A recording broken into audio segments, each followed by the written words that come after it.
What's up guys, my name is Ace, and welcome back to another gun guide. This is the series where I go into great detail with all of the stats as well as some excellent attachment combinations for every gun in Modern Warfare 2. And in today's episode, we're going to be covering the brand new ISO 9mm. And starting it off as always, let's have a look at our damage profile, and this gun deals very little damage, especially at longer ranges. It can take you up to 10 shots to kill if you're hitting limb shots at really long range. However, within the more effective ranges of this gun, it's generally going to be about a 4 to 7 shot kill.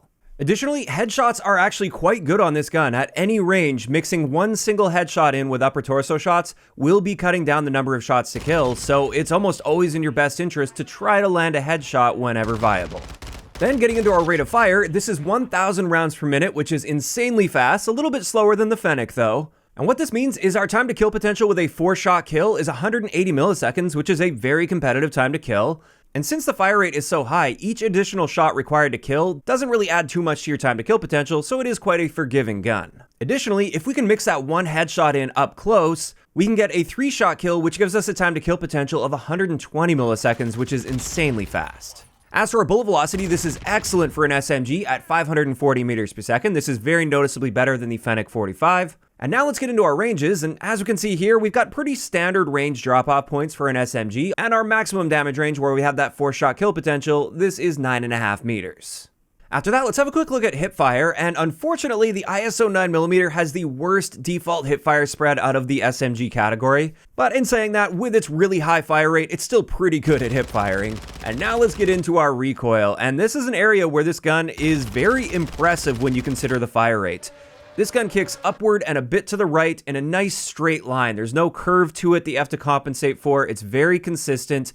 There's very little side-to-side bounce here as well. And as a result, this is actually a very accurate and easy to control SMG, and I often find myself challenging gunfights that I normally wouldn't with an SMG just due to the fact that it's so accurate and also that really nice bullet velocity helps. Next, let's move on to our handling stats, and our aim down sight time is 220 milliseconds, which is right around average for an SMG. Our sprint to fire times are bang on average for SMGs as well, at 110 milliseconds for our standard sprint out time.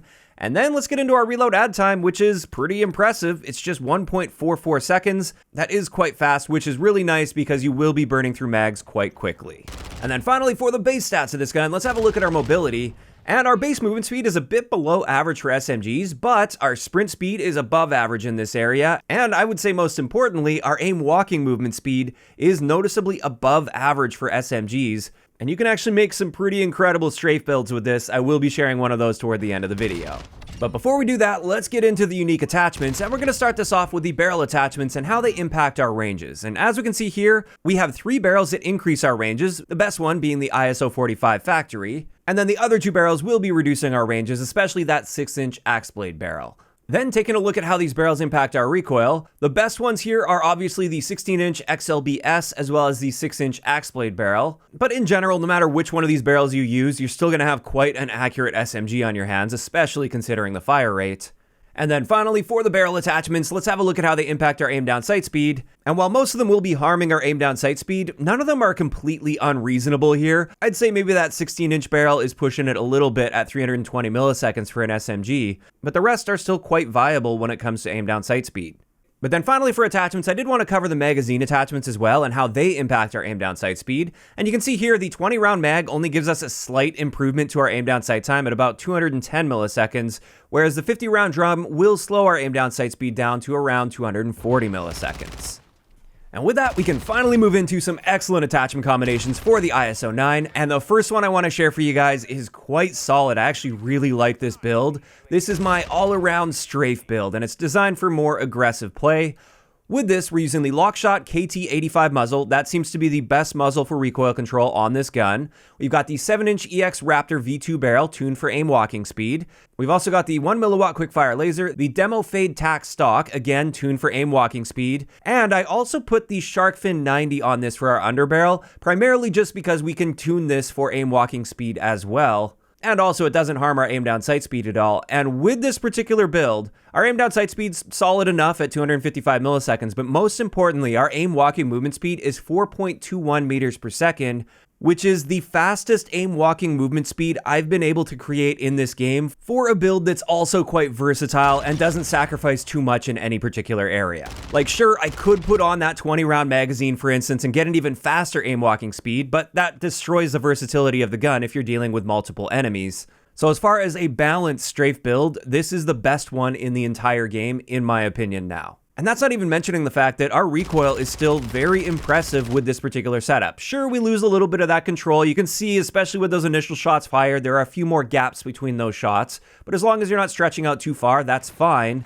However, if you wanted a different variation of this build, the one that you're actually seeing in a lot of the background gameplay, you can swap out that shark fin for the Merc foregrip, because this gun's recoil pattern is best suited to vertical foregrips. And with this, it does hurt our aim down sight speed a bit, but we still have a really good aim walking speed, and most importantly, this makes the gun quite a bit more accurate. So this allows you to stretch those ranges out a bit more effectively than the previous build. You'll just have to make sure you're aiming down sight at the appropriate times. So there we go, there's a couple variations of an amazing strafe build you can create with this. I absolutely love using this gun now with these builds. Next, I did want to share a suppressed accurate drum magazine build as well, for those that might want a different style. So with this, we're using the 6-inch axe blade barrel, which does have an integrated suppressor and keeps you off the radar when you're firing your gun. We also have the VLK Laser 7mm, the A30 Stout rear grip, the 50 round drum mag, and once again the Shark Fin 90 underbarrel, tuned for recoil stabilization and aiming idle stability. And with this particular build, our aim down sight speed's a little bit on the slower side for an SMG at 290 milliseconds. However, our sprint out time has actually improved a little bit. And most importantly, this gives you an incredibly accurate gun. This is super effective even at longer ranges, and like I said, it's also suppressed, so you can use it in a more stealthy manner. I will admit this one's not my preferred build. I prefer the more strafey builds with this particular gun. I just wanted to share something different for you guys. And with that, that's finally going to wrap it up today's gun guide on the ISO-9. As for my thoughts on this gun, at first glance, I just kind of thought it was a standard SMG, nothing too special about it. When you look at the raw killing potential, the Fennec is the better option. It's got a better time to kill, slightly better fire rate, but the moment you factor in the recoil combined with the bullet velocity, that's what really makes this gun special, and I've had a ton of fun using this once I figured out some of the key attachments to use at least, because you can just use it in a very wide variety of situations and still be very effective. I found myself picking people off at ranges that SMGs typically have no business picking people off in, just because it's so accurate.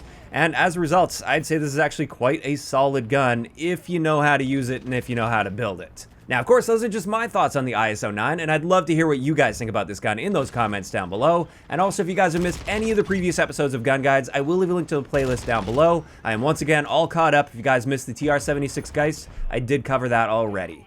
If you enjoyed the video, a like rating is always appreciated, and don't forget to subscribe for more if you haven't already.